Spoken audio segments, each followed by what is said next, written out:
رکھنی چاہیے، ہمیں حفظ کر لینی چاہیے۔ روزانہ یہ آیتیں ہم خود تلاوت کیا کریں اپنی اصلاح کے لیے۔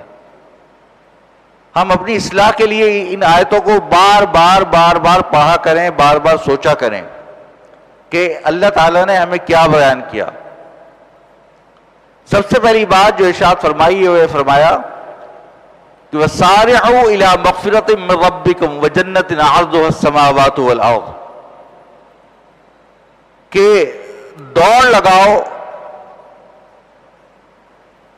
اللہ تعالیٰ کی طرف مغفرت کرنے کے لیے، مغفرت طلب کرنے کے لیے اور جنت کے حصول کے لیے، کہ جس کی پیمائش اور جس کی چوڑائی آسمان و زمین کے برابر ہے، اور جو کہ متقین کے لیے تیار کی گئی ہے۔ تو یہ فرمایا گیا کہ تیزی سے کام لو، دوڑ لگاؤ۔ کیا مطلب اس بات کا؟